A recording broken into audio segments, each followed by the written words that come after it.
Hello everyone, welcome to this channel again. We're going to be doing extended victories, so the tragic deal. Trusting God without a deal. First read Judges 11.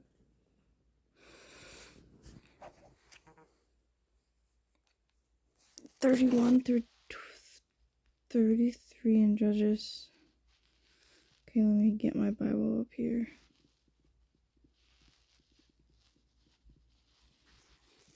On my other phone.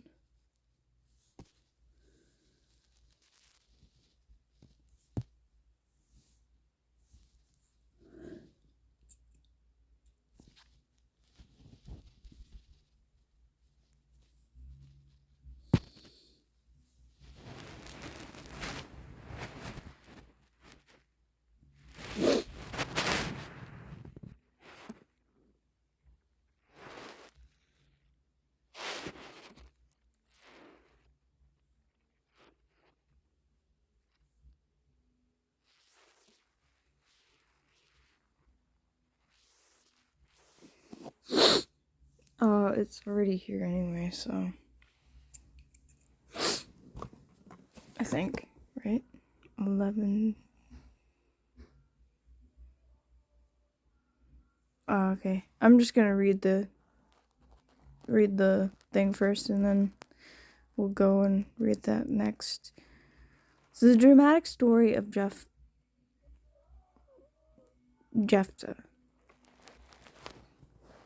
To come straight out of a suspense novel. Jephthah grew up as the son of a prostitute and was cast out of Gilead by his half-brothers. Later, however, they needed his help when Israel was attacked by Ammonites, where Jephthah had made a deal with them. If he won the battle against the Ammonites, he would become the new leader of Gilead. Full of trust in God, he went into battle. God gave him the victory where there was a reconciliation between Gilead and Jephthah, and Gilead became the leader. This part of the story from the book of Judges has a happy ending because Jephthah had God on his side. He was able to defeat his enemies. Just like this story, our lives also continue after a happy ending. As we read in the book of Judges, the Israelites were in trouble and had to go into battle again. Impressed by his first experience with God, Jephthah sets out full of trust in him. But when he gets into a dangerous situation, his trust grew weak, and Jephthah became afraid. Just as he made a deal with people in the first situation, he decided to make a deal with God the second time and swore an oath to God. Jephthah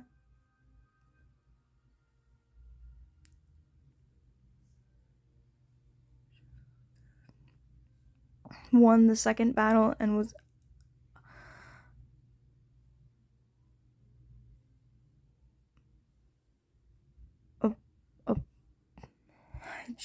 obliged to keep his oath. This is a really compelling story. But how can we apply what Jephthah experienced then to our lives today? Surely we all know a situation when we started out full of trust in God, but when events cause us to be afraid or raise doubts in us, oftentimes we tend to safeguard ourselves by other means instead of continuing to trust God. Jephthah eventually based his confidence on his deal-making skills to feel more secure. Sometimes we may try to rely on our own skills and try to take control of the situation. Or we may give up and allow ourselves to be distracted by other things. But it is precisely in these moments when it is important to come to God and trust Him and not to stray from His path. It doesn't matter how the battle plays out in the end, as long as we acknowledge that God is with us and His plan is victorious. We also mustn't forget that God is a merciful and loving God. Through the sacrifice of Jesus, we are freed from condemnation and can always come back to God in situations where we are weak. We can then hand Him our guilt, our wrong decisions, and receive new strength. Even Jephthah, according to the passage in Leviticus, would have had the chance to be clean by God of his wrong decision. The next time you're in a situation that stresses or scares you, stop for a few seconds and say a short prayer about what is bothering you, and state out loud that God will give you strength and trust. If you make a mistake, don't be ashamed to come to God, because He loves you and will respond to you with grace. The tragic deal.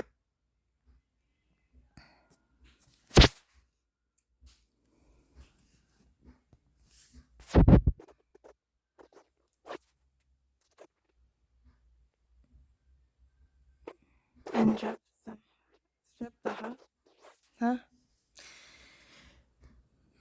made a vow to God, to the Lord. If you give the Ammonites into my hands, whatever comes out of the door of my house to meet me when I return in triumph from the Ammonites will be the Lord's, and I will sacrifice it as a burnt offering.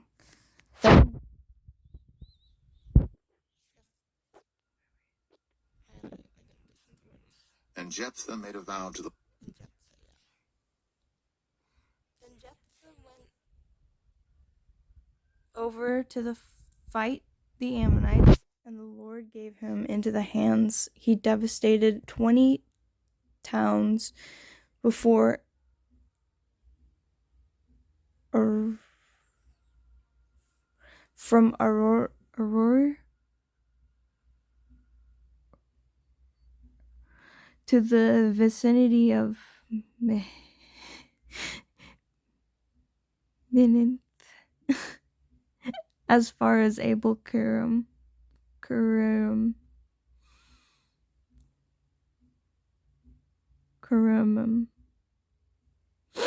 Thus Israel abandoned Ammon.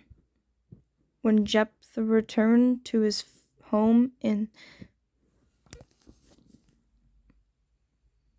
Mizpah,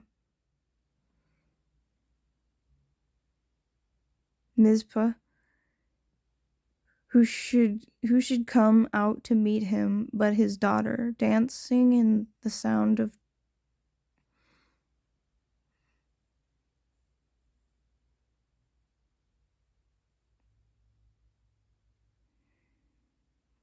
timbrels.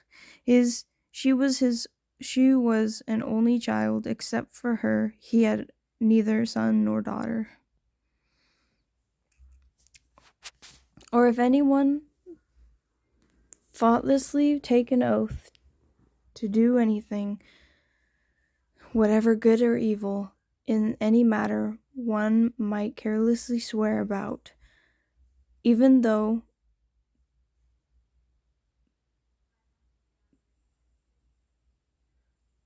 they are unaware of it, but then they learn of it and realize their guilt, that when anyone becomes aware that they are guilty in any of these matters, They must confess in what way they have sinned as a penalty for the sin of the sin they have committed. They must bring to the Lord a female lamb or goat of the flock as a sin offering, and the priest shall make atonement for them for their sin.